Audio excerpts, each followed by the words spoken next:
Good morning. खूप दिवसापासून चाललं होतं की आपण काहीतरी शूट करूया. सो फायनली तो दिवस आला आहे. पण मनात प्रश्न होते की आपल्याला टाईम मॅनेज होईल का? आपल्याला रोज कंटेंट टाकता येईल का? पण नंतर विचार केला ठीक आहे, जेव्हा मॅनेज होईल तेव्हा टाकूया. आणि त्यातूनच चॅनलचं नाव सुचलं Adhunmadhun. So welcome to our channel Adhunmadhun. आता कंटेंट काय टाकायचं ह्याचा विचार करतच होते, तर माझ्या वडिलांनी अचानक सरप्राईज भेट दिली. म्हटलं चला कंटेंट ह्यांच्यापासूनच चालू करूयात. तर हे आले होते त्यांच्या मित्रांसोबत. सहजच ह्यांना आल्यावर नाही का 10-15 मिनटात सगळं रेडी पाहिजे आणि जास्त टाईम घ्यायचा नसतो कोणाचं. लगेच आवरलं का निघायचं पण असतं. तिकडून कारखान्यावर निघायची पण घाई आणि इथं आल्यावर इथून जायची पण घाई असते. तर ह्यांनी पटकन नाश्ता केला आणि हे परत रिटर्न जायला निघाले.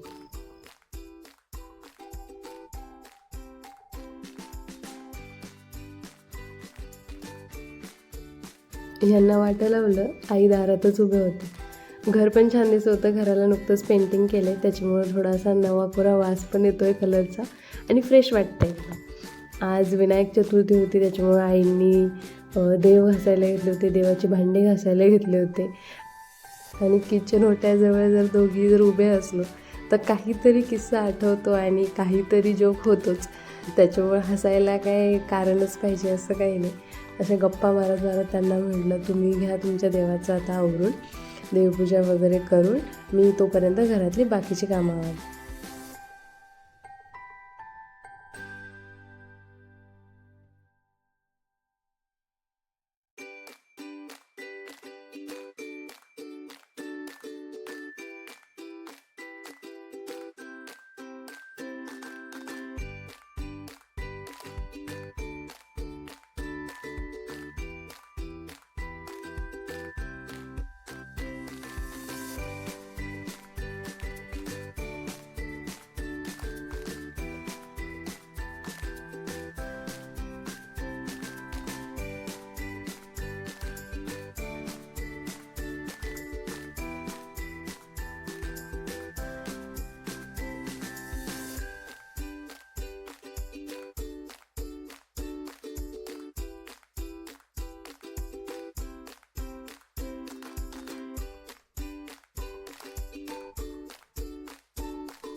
आईंची देवपूजा होत आली होती आणि आईंना गणपती बाप्पाला स्नान घालण्यासाठी पंचामृत तयार करून हवं होतं. पण त्यांना विचारून घेतलं कसं बनवायचं आणि त्यांना बनवून दिलं.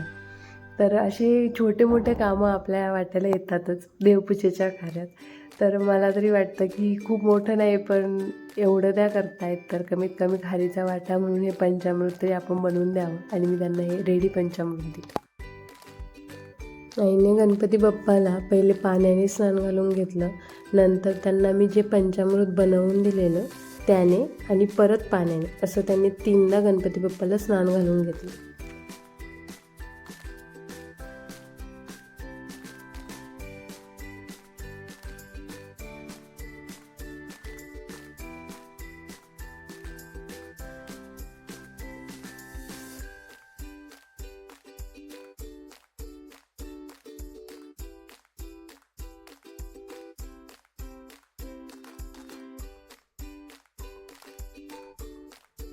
सेम त्यांनी महादेवाला पण करवून घेतलं.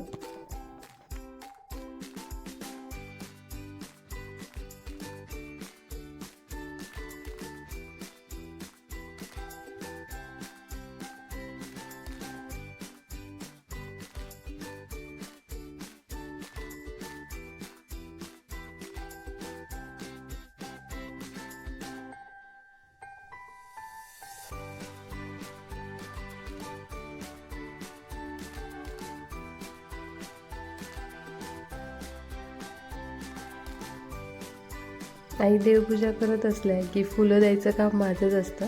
त्याच्यामुळे मी हे फुलं व्यवस्थित काढून घेतले आणि आईंना दिले.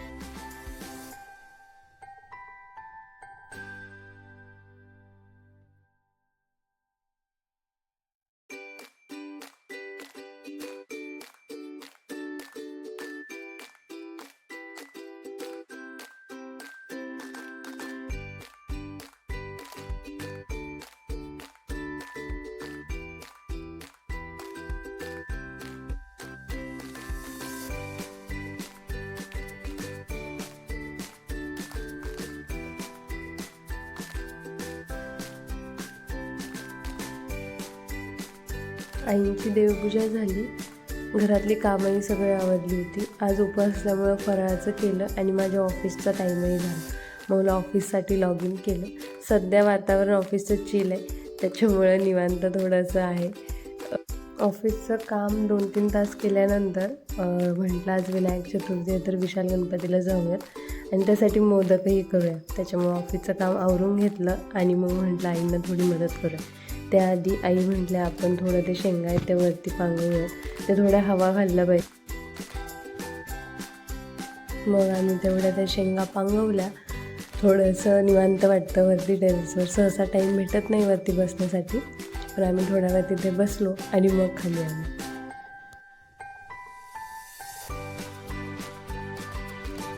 खाली येऊन लगेचच आम्ही मोदकाची तयारी केली, कारण की संध्याकाळी परत पावसाचं वातावरण होतं. म्हटलं त्याच्या आधीच जाऊन यावं.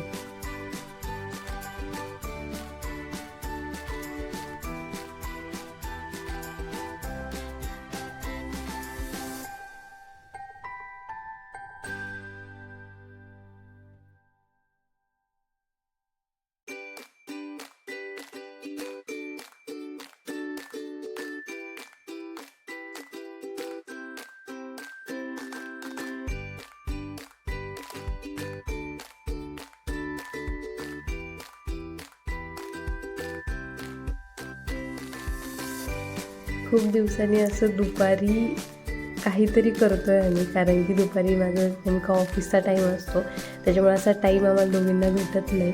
आणि बायका म्हटल्यावर गप्पांना काही विषय पाहिजेच असं नाही. आम्ही खूप गप्पा मारल्या. टॉपिक असं काही स्पेसिफिक नाही की ह्याच टॉपिकवर बोललं पाहिजे, काहीही टॉपिक निघायचं आणि त्याच्यावर आम्ही भलं मोठं चर्चासत्र भरवायचं. खूप हसलो, खूप गप्पा मारल्या, खूप मस्त क्वालिटी टाईम स्पेंड केला. असा टाईम असं वाटतं रोज रोज पाहिजे, पण ऑफिसमुळं नाही शक्य आणि आईंना पण भरपूर बाकीचे कामं असतात. बोलता बोलता कधी मोदक तयार झाले कळलेच नाही.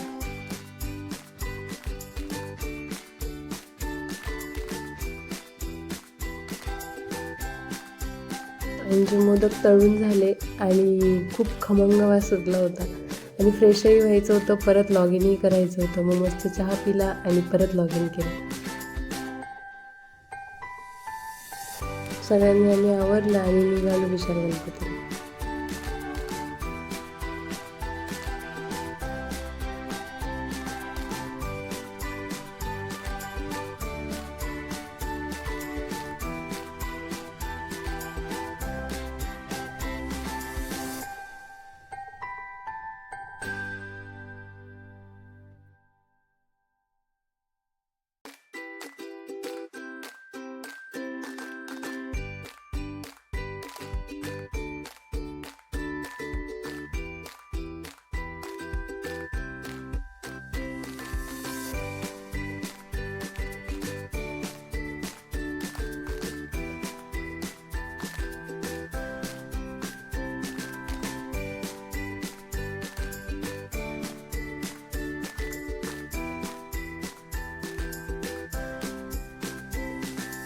एवढी प्रचंड गर्दी होती ना तिथे दर्शनासाठी.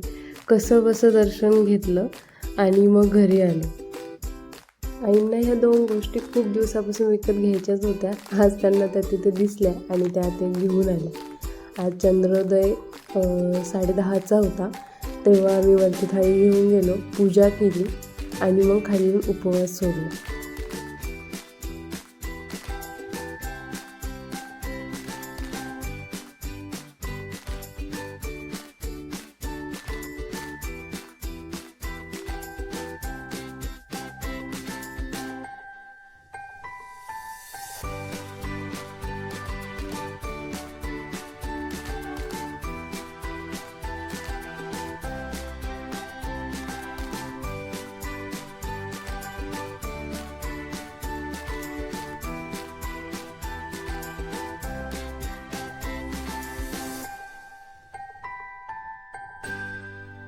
हा होता आमचा मिनी ब्लॉग. जर तुम्हाला आवडला असेल तर जरूर लाईक करा, शेअर करा, सबस्क्राईब करा आणि अधूनमधून आमच्या व्हिडिओजला आणि अधूनमधून आमच्या चॅनलला भरभरून प्रेम द्या. धन्यवाद. भेट